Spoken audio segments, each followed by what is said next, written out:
Hi, everyone. Thanks for listening. This is my medical journey. This is the backstory before I started the self-directed neuroplasticity program called DNRS, the Dynamic Neural Retraining System by Annie Hopper. That program teaches you how to rewire your brain to heal chronic health issues. So just a warning for any of those doing brain retraining, I will be listing symptoms. And so if it's not in your training zone to listen to that right now, just don't. It's okay. Just come back at a later time if you want. Just take care of you and where you are in your journey. And maybe later I'll do a more DNRS friendly talk or interview. This is not DNRS friendly. I will also say that I don't really associate with these labels I was told anymore. I call them labels and not a diagnosis.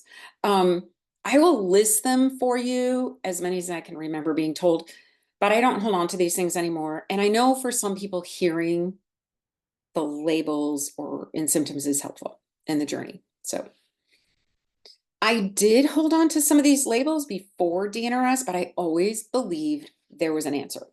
So when someone told me, this is genetics, this is the rest of your life, we don't know why, some people have this, we don't know the cause, you're just gonna have to find a medication to manage it. I held on to that, but in the back of my mind, I still knew there was an answer. So any one of you that is listening now and you have chronic health issues, you can heal them. You have the power. All right. So I'm going to start out with my journey, and then I'll go into the symptoms and labels. So I wrote a lot of notes over the years, and I actually had a blog that about my health journey before DNRS, and I stopped all that with DNRS. So it was really helpful because I could go back through all these notes and things, and there were so many things in there that I didn't even remember, which is amazing, which is great. So my journey basically started in 1995, way back, pre-internet, pre-cell phones. My main symptom for 20 plus years was a chronic daily migraine. I worked in a very stressful corporate environment, and in 1996, I had more trauma. I did quit in 1996. But when it started, I was told tension headaches, which is basically like the back of your head down here. And within a year or so, it went to a daily migraine. So it was like all over my entire head every day. So for those of you that know the pain scale 1 to 10, 10 being the worst, I lived every day between a 4 and a 6. Got to a 7, 8, 9, 10, whatever. I sometimes would end up in the emergency room, and then like the next day after all that, because you get strong pain meds there, I went back to like a normal of my 4 to 6, normal in quotes. So I've been to the ER like over 30 times. I'm a frequent flyer. I don't recommend that. Don't be one of those. Maybe some of you have. I tried anything and everything a doctor or other practitioners, anyone recommended, anything I heard. I read tons of books about migraines, and then the internet, easy access to information and connecting with others, which in what I call the migraine world. I tried all types of prescription medications, abortive and preventative medications. I even did Botox twice before and after the FDA approval. And that is why you can see, maybe heard through Zoom, you can see no wrinkles at the hairline. Yeah, that's how they do it. Yay, very good, very good. Yay, that's for my laughter yoga friends. I did nerve blocks. It's funny, I had to look that up because I didn't even know what it was, but it was on my list. I did inpatient hospital stays twice for what's called DHE. Don't even ask me what that is because I didn't look it up, but I know it's some long name. 4 nights each time. Alternative, natural medicine, whatever you want to call it. A lot of areas, diets, nutritional supplements, Chinese medicine, massage, chiropractic, biofeedback, Reiki. Oh, and I bought this Kefli device. I purchased it from Canada because it wasn't FDA approved then. And you put it up on your head there. I returned it. It didn't work. Anyways, I'm sure there's more things. I lived on nausea meds, and I also lived on really strong pain meds for a period of time, a long time ago. And then there's always the fun, horrific, scary side effects for medications. I'm sure a lot of you know that. I actually had one that caused a trip to the emergency room. I told you, it's a frequent flyer. But there was a silver lining to that trip. So that was amazing. That was great. I'm sure I'm missing a bunch of stuff, but you get the drift. I think the line I repeated the most to my husband is, can you turn it down? I lived in silence because of the, head things, all that going on. But now I crank up the music really loud. I laugh really loud. I did have some other issues. That wasn't the only thing. I obviously spent a lot of time in a dark room, severe depression, vitamin D deficiency. I had about 7 surgeries. I think I should have created a punch card for the surgeries. Like do 6, get 1 free. Just kidding. You don't want that. Don't do that. So I tried all the headache specialists in my area. In 2012, I didn't have any more fun drugs to try. I was at the end of the road on treatments to manage the pain. And that's what was told I needed to, the only thing that was going to work. In early 2013, I heard about neurostimulator implants for migraines at this place in Texas. So I did a trial and it worked. And so I got a permanent implant in July 2013. That was 2 punches on my card, 2 surgeries. I knew it wasn't a cure. It was a way to manage the daily migraine pain, and it worked 80% of the time.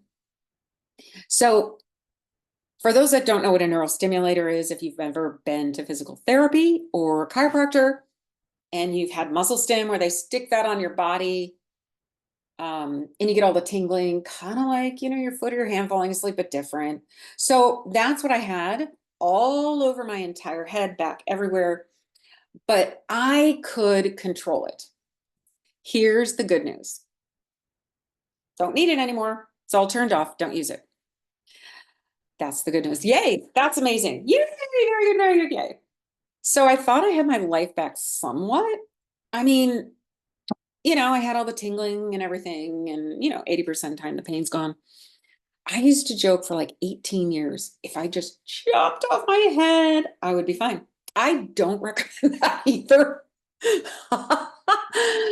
2 months after the second surgery of the implant, everything from my neck down started. Yay, more fun. So now I'm going down a whole new path. And I did not want to go to doctors. I was just so done with all of that. So I kind of was putting it off. Between 2013 and 2015, I started getting really debilitated. Not that the migraines aren't debilitating. But I started having, like, for my neck down, burning pain, like screaming, crying pain. And so I had to start back on pain meds for a period of time. I felt like my body was on fire. My arms, elbows, palms, hands, fingers, my calves, my hamstrings, the toes, like the back, front of my legs, the top, bottom of my feet, 24/7 pain. Crazy. So in that 2-year period, 2013 to 2015, I was told a bunch of things because I started back down all the different doctors and what was recommended.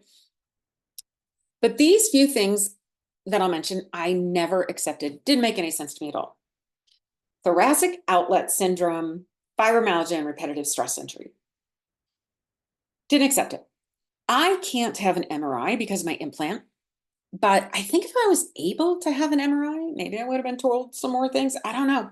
So I'm actually really grateful that I can't have an MRI. I mean, I did have one like long before my implant. Don't want to do it again anyway. So all part of the journey. Yay. All right. 2015, October, I was diagnosed with, I'm going to put it in quotes, Lyme disease. I put it in quotes because I don't buy into that anymore either. So I went from what I call the migraine world, and now I'm in the Lyme world. Completely clueless, of course. And so I'm trying to read about all of this, wondering how this is possible. How did I get this? What does this all mean? And of course, you have to pay a lot of money. That's not covered by insurance for really expensive testing to get that Lyme diagnosis. So I was also told by more than one person, a practitioner, this was for the rest of my life. And I'm like, no, it is not. And I was also told that my migraines of 20 years at this point in 2015 were caused by Lyme disease, with the quotes, by several doctors in the Lyme world. I was like, what the heck? But also one said I didn't have Lyme, and then he said I did have Lyme. I've been to several Lyme doctors. Don't even get into the story there. It's different reasons. So, but that's not what I was told for 20 years with migraines. You can imagine the confusion and frustration and feeling like I was lied to for 20 years. I mean, I wasn't born with a migraine. So I always thought there had to be an answer. Like, why would this just start one day? My entire path changed. And at this point, I got my implant on 24/7. Ding, but I needed to figure out the rest of my body. So obviously I went to doctors in the Lyme world. I didn't really like their protocols. I did some, and then there's really, really expensive testing with like mold and Lyme. I'll get to that. In 2015, I also started with a naturopathic doctor doing a lot of things. I'm sure a lot of you have already tried all these things. Lots of IV ozone, like 3 times a week for a long time. Some things would get a lot better or disappear, but more symptoms and things just would appear and just arrive. And I just didn't see anything getting any better. So at some point between 2015, maybe 2016, I stopped driving, lightheadedness, weakness. I would sometimes just stand up and my legs would collapse. And so I didn't really feel comfortable driving because I always felt like I was going to collapse. And it did at times. 2016, I was in the ER 11 times. I was going to say stomach issues. That was a fun year. That would have been a really good year for a punch card. Don't do the punch card. A lot of fun tests that year. A lot of fun tests through the whole thing, 2017, I went to a treatment center in Germany twice. I felt I was so debilitated, I needed to live in a facility to get more help. And Germany was kind of the top of my top of my list after searching for like 6 months. I did in Germany hyperthermia treatments, which is heating your body up to, or they heat your body up to almost 107 degrees Fahrenheit. So for all my Canadian friends, you can convert that to Celsius. The daily vitamin IVs, detoxing stuff, all that kind of stuff. Oh, and then the fun part too, another fun thing, super fun. You get the home protocol. You get to give yourself shots. Yay! I'm good at that. I got better after the first trip to Germany, 30% less pain, but then things just started getting worse. So that's why I went back. 2017, I think it might have actually been before 2017, maybe 2016. I realized my house was making me sick due to invisible mold. This is just for my laughter yoga friends looking for that invisible mold. I did a blog post on this on the DNRS forum for those of you that want more details. So check it out on there. I rewired on that easily. No training on it at all. I won't even get into how much money I've paid out of pocket for medical care. Yikes, just add a lot of zeros. So when I got back from the second Germany trip, I started the DNRS DVDs. I gave up on DVD number 3. I could not comprehend anything. I was so confused, and I just kept writing this list of questions. And it's just the brain couldn't take the information in. None of the treatments that I did ever got me, to 100% where you want to be. Like I said, some got worse, some got better. Because now I know it's all my limbic system. And I'll touch on that a bit later. So I was really frustrated about the DVDs. And right at that point, I got an email that there was a seminar, a DNRS seminar coming in my area in 6 months.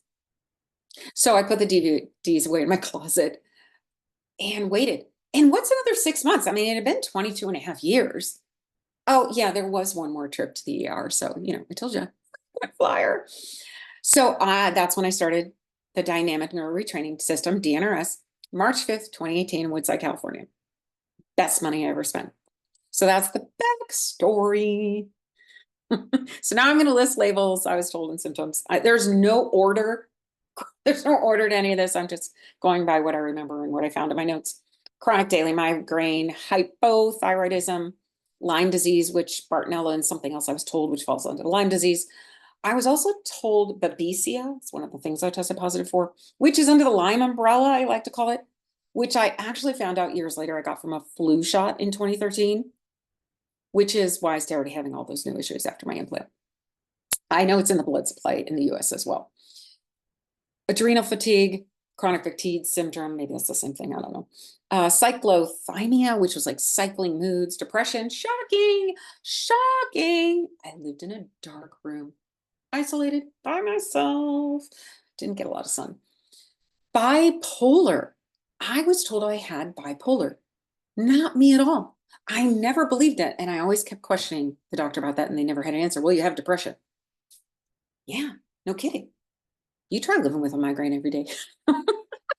Anyways, didn't buy into that. Chronic inflammatory response syndrome, mold, due to mold. You know those bad genes? All right, no one has bad genes.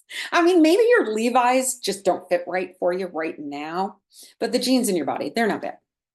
All right, symptoms, here we go. Daily migraine, anxiety, severe times, chronic insomnia, allergies, irritable bowel syndrome, restless leg syndrome, heavy metal toxicity, past trauma, labeled PTSD, trauma in life, and then I ended up with medical trauma, sensitive to sound, light, smells, food sensitivities, parasites, pancreatitis, I had that in 2014, stomach issues, oh, air, hunger, and breathlessness. You can't get air. Like you feel like you can't get air. Weight gain. And for those of you that are brain trainers, that is limbic, just like any other symptom.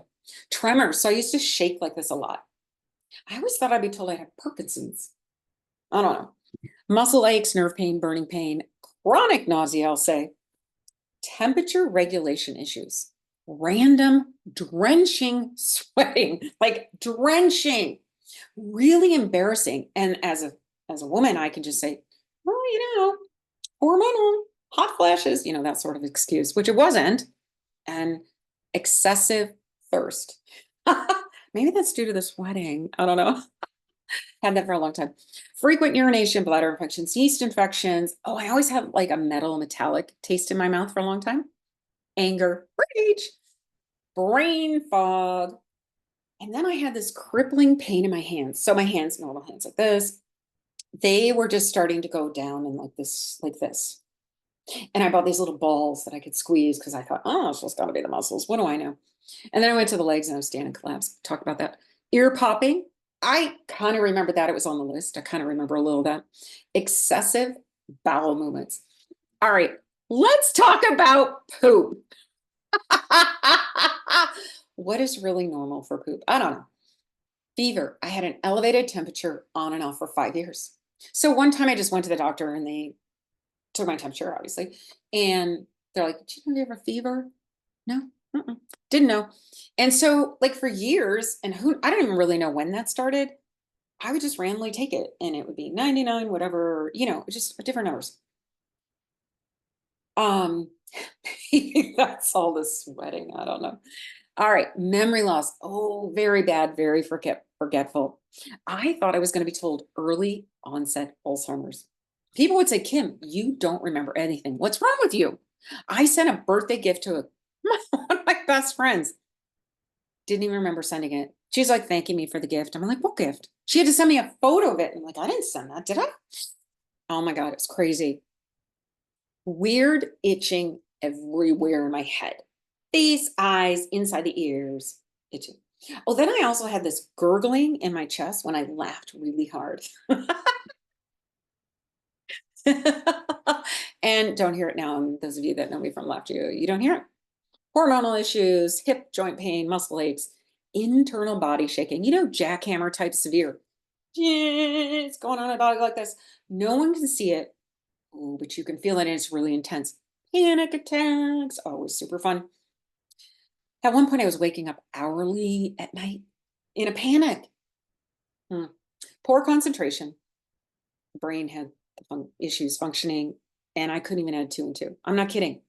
And for those of you that know me, that's not good in my profession. Weakness overall. Oh, here's a super fun one that you never tell doctors. There's a lot of symptoms you don't tell doctors because for a couple of reasons. Generally, you have this window of time and you're like, okay, These are the worst two things that we're going to focus on now and forget the rest of the 30 or 40 things. So this one, I never said, and also it's not just that, it's also because it's so bizarre and most think you're crazy. They do, I swear, they give you these, it's like, you been to your psychiatrist? Like you get this sort of look at staring at you. Anyways, this one's really bizarre. And I called it my sparkler pain. Super fun. So when I was growing up, we put sparklers, we would light them. Everybody knows what sparklers are, right? You light the top, the white, shoots out. And we would put them on birthday cakes growing up. And then, you can light them and go like this around in the sky. I don't know if people do this anymore. Probably. And so we used to put them on birthday cakes. But if you put your hand up to a sparkler, you can feel sharp stuff pointing at you, right? So I felt like people had sparklers. Somebody was holding all these sparklers on my body and just random shooting pains. So that's why you kind of keep that to yourself. At one point, I was on 7 meds. I think that's a lucky 7. Lucky 7. That was the high number. The highest number. And then there's all the fun testing, all the needles and blah, blah, blah, blah, blah. And I ended up with needle phobia, which I retrained on that. So that's my story and I'm sticking to it. All right. I tried to make it fun. Get a little laughing in there. Okay. Big question. Everybody's thinking, how do you heal? Brain retraining, neuroplasticity, DNRS. I'm going to share links in the show notes and I'm just doing this. Don't have a show, but you know how people point show notes and they point up like they're going to put edit and put a link or something. If I figure out how to do that, I'll do that. Anyways, retrainingthebrain.com, Dynamic Neural Retraining System by Annie Hopper. So I'll explain a little bit, really brief. And I know I'm talking fast, but you can put me on a faster speed if you want, because that's kind of fun. People with a chronic illness, probably most everyone, you're living in a state of survival. Your limbic system is in your brain and it has a lot of functions, and your limbic system is in fear. You're living in a fight, flight, or freeze. It's all fear. The limbic system is stuck. Your symptoms are all real, but your limbic system needs to learn how to get unstuck. So within the autonomic nervous system, there's the sympathetic and the parasympathetic. So that system regulates a lot of things that happen automatically in the body. And I won't get into any of that because I'm not the expert on any of that. So the sympathetic is the fight, flight, or freeze. That's the protective mechanism in your brain. And the parasympathetic is the rest and digest. Our brains are constantly scanning the environment. Safe, unsafe, just like safe, safe, safe, unsafe, oh, unsafe. Some, may say you have a dysregulated nervous system, but you can learn to self-regulate. I mean, our bodies are brilliant, brilliant, brilliant, brilliant. So you cannot heal living in a state of survival. So let me give you the bear example. And I think Annie Hopper did that in a talk once. So you're hiking and you see a bear and your brain goes right into the sympathetic. That's fight, fight, or flee, because there's a bear. That's life or death, right? That's life or death. So let's say the bear just walks away. Then the brain goes back into the parasympathetic. Let's say you ate lunch right before you went hiking. You'd seize the bear. The body doesn't need to digest lunch and all those other automatic things that happen that I don't know about. The bear's there. That's life or death. So that stops. But when the bear leaves, you go back into the parasympathetic, rest and digest. So the stomach, maybe it's all connected. It starts digesting lunch. All the normal things that happen just start happening because the bear left. So when you have a chronic illness, we call that a limbic system impairment. The bear never leaves your side. The bear's with you on the car ride home. The bear's in your bathroom. The bear's in the bedroom. The bear's in the kitchen. The bear's in your living room. So of course, if there's a bear in your bedroom, you're not going to be sleeping because that's life or death. You can have insomnia because there's a bear in the bedroom. The bear's in the bathroom. The bear's in the kitchen. Of course, you're going to have like stomach issues because it's not digesting because there's a bear sitting here. It's all, food issues and all that kind of stuff. Your limbic system is overreacting because it's stuck in the fight, flight, or freeze. So let's say You love some fruit, whatever it is. You've eaten it your entire life, but once you get in that fight, flight, or freeze stuck, that piece of fruit could debilitate you, give you health issues. So your limbic system can think everything around you and possibly people are dangerous. It's living in fear, but you can rewire your brain to change all of that. So DNRS teaches us how to get yourself out of the state of survival and into rest and digest so you can recover. All the steps are laid out. So I think probably everyone who has a limbic system impairment, or if you're doing brain retraining, like myself, I can look back and I can look through my life before even the 1995 stuff started. And there were probably, I'm going to put in quotes, perfect storm, because I don't like that term, but there were probably a bunch of little storms, maybe, and then there's one big storm, trauma, things like that. So we probably had, I mean, I can see I had a limbic system impairment much earlier in life. We just don't know it. We don't know it. So these skills that you learn through brain retraining like DNRS are skills for life. I don't like to say the word recovered or I'm rewired. I could say that, and everybody's different. To me, things happen in life, and we are constantly learning, and we can continue to choose to work on ourselves. Life is a journey, and so is brain retraining. So thanks everyone that stayed on for the entire show. Appreciate you all. Love to all of you. Big hugs to everyone that's listening that I know, and everyone else out there. Thank you, thank you, thank you for joining.